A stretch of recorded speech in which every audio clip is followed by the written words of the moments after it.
नमस्कार दोस्तों, मैं बारिश चंद्रशेखर हाजिर हूं प्रतिशत के एक नए सवाल के साथ। आज का जो सवाल है वो बट्टे से रिलेटेड है। प्रतिशत का सवाल है लेकिन इसमें बट्टे का भी जिक्र किया गया है कि 20% और 15% के दो क्रमवार बट्टे किस एकमात्र बट्टे के समान है। यानी ये सवाल जो है वो बट्टे से रिलेटेड भी है और प्रतिशत से रिलेटेड भी है। तो आइए जानते हैं क्या होता है बट्टा और किस तरह ये जो बट्टे हैं इनको हम प्रतिशत में लेते हुए इसे प्रतिशत के सवालों के साथ ही सॉल्व करते हैं। तो जो बट्टा होता है उसे डिस्काउंट या छूट कहा जाता है। डिस्काउंट या छूट जो दुकानदार के द्वारा दी जाती है। जो बट्टा है वो अंकित मूल्य पर दुकानदार के द्वारा ग्राहक को दिया जाता है। अंकित मूल्य पर, अंकित मूल्य जैसे कि एक वस्तु है जिसका अंकित मूल्य है 100, यानी कि जो वस्तु है उसकी जो पैकिंग है उस पर लिखा हुआ है कि इसका मूल्य 100 रुपये रहेगा। अब दुकानदार हमें 20% का छूट देता है, 20% छूट दे दी। यानी छूट, लाभ, हानि ये सब 100 पे ही काउंट करते हैं हम। तो प्रतिशत की छूट है ना, यानी 20%, यानी 100 पे 20 रुपए की छूट दे दी। यानी कि अब छूट देने के बाद मूल्य क्या होगा 80, यानी 80% हमें पे करना है। यानी 20 रुपए की छूट दी, 100 रुपए मूल्य था, उस पर 20% की छूट यानी 20 रुपए की छूट दी। तो क्रय मूल्य क्या होगा? क्रय मूल्य जो होगा यानी 100 रुपए पे 20 रुपए की छूट दे दी, 20% का मतलब 100 का 20% निकालेंगे तो 20 ही होगा। और 20 रुपए की जो छूट मिलने के बाद क्रय मूल्य होगा 80 रुपए। ये हमने खरीदा है इसलिए हमारे लिए क्रय मूल्य है, लेकिन दुकानदार के लिए ये विक्रय मूल्य है। उसने 100 रुपए में इसे 100 रुपए अंकित मूल्य था और इसे 80 रुपए में उसने बेच दिया। अच्छा, जो बट्टा है वो अंकित मूल्य पर ही काउंट किया जाता है। यानी बट्टे को हम अंकित मूल्य पर देखते हैं। जैसे ये 20% का छूट दिया है या बट्टा दिया है तो उसे अंकित मूल्य पर हमने कैलकुलेट किया है। उसके बाद कैलकुलेट करने के बाद क्या आया है? क्रय मूल्य आया है। ठीक है, अब यहां पे सवाल की तरफ बढ़ते हैं कि सवाल जो है 20% और 15% के दो क्रमवार बट्टे किस एकमात्र बट्टे के समान है। अब यहां मानते हैं कि माना वस्तु का जो मूल्य है, माना सवाल को करते हैं। ये तो हमने समझा है कि बट्टा क्या है और किस तरह से क्रय मूल्य निकाला जाता है। अब हम सवाल की तरफ जा रहे हैं कि माना वस्तु जो है का क्रय मूल्य जो नहीं सॉरी अंकित मूल्य जो है, अंकित मूल्य 100 रुपए है। यानी कि मानव वस्तु का जो अंकित मूल्य है वो 100 रुपए है। अब सवाल बोल रहा है कि 20% और 15% के दो क्रमवार बट्टे, यानी कि एक ही साथ दिए गए हैं बट्टे। पहले 20% का दिया है और फिर 15% का दिया है। दोनों बट्टे एक साथ दिए हुए हैं, ठीक है। और क्रमवार हैं, अलग अलग नहीं है दोनों, क्रमवार। यानी एक बट्टा देने के बाद दूसरा बट्टा दिया गया है। तो पहला बट्टा, प्रथम जो बट्टा है वो है 20% का। अब अंकित मूल्य क्या था? अंकित मूल्य जो है वो 100 था।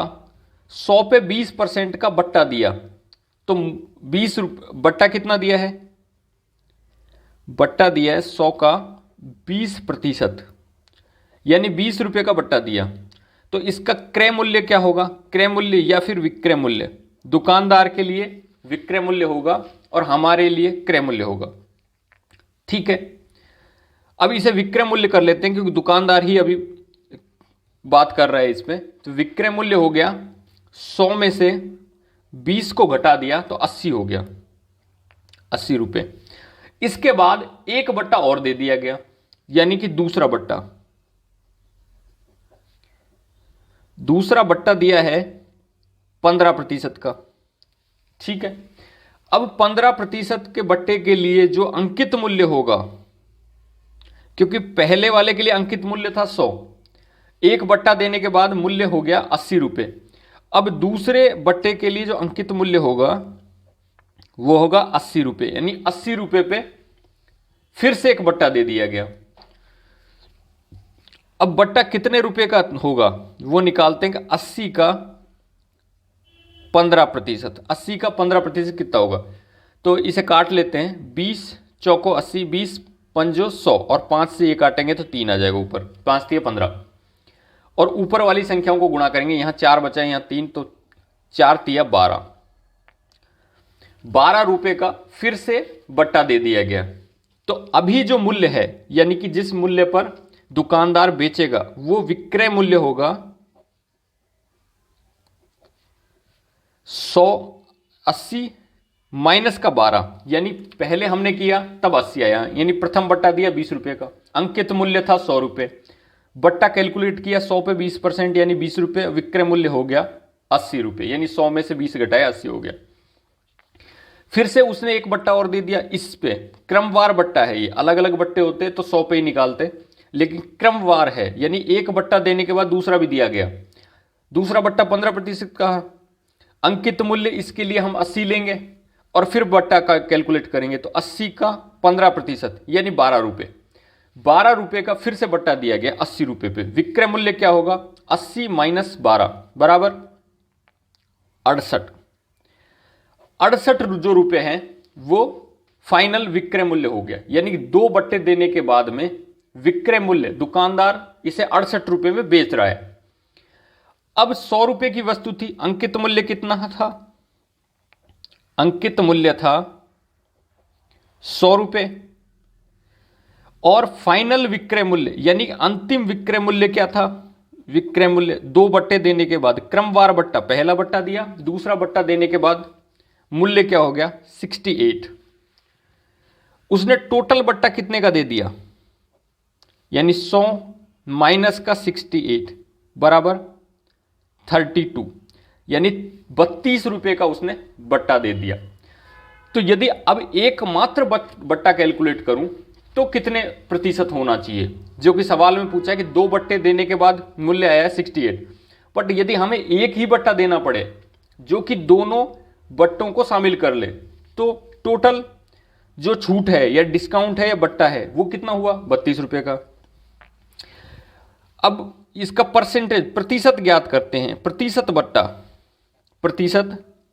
बट्टा वो कैसे निकालते हैं कि 32 रुपए का बट्टा दिया गया, ठीक है, कितने रुपए पर, टोटल कितना रुपए था, अंकित मूल्य था 100 रुपए, 100 रुपए 32 का दिया, विक्रय मूल्य 68 हो गया, 32 पे 100 और 32 बटा 100 और परसेंट निकालना है तो 100 से गुणा करेंगे, यानी 100 से 100 खत्म हो गया 32%। तो ये एकमात्र बट्टा होगा जो कि 15-20% और 15% के दो जो बट्टे हैं उनके बराबर मान रखेगा, यानी उनके समतुल्य होगा। तो इसका आंसर है 32, जो कि हमारे ऑप्शंस में दिया हुआ है, पहले ऑप्शन में ए ऑप्शन में 32 दिया है। तो आज हमने समझा कि यदि 2 बट्टे जो हैं क्रमवार बट्टे 20% और 15% के 2 क्रमवार बट्टे देने के बाद जो मूल्य आएगा वो ही मूल्य 32% के एकमात्र बट्टे देने के बाद आएगा। तो हमने इस प्रोसेस को अच्छे से समझा कि किस तरह से हम बट्टा निकालेंगे, किस तरह से ये कैलकुलेट होगा। तो दोस्तों आज के लिए बस इतना ही, मिलते हैं अगली क्लास में किसी नए सवाल के साथ। बने रहिए मेरे साथ। धन्यवाद, नमस्कार।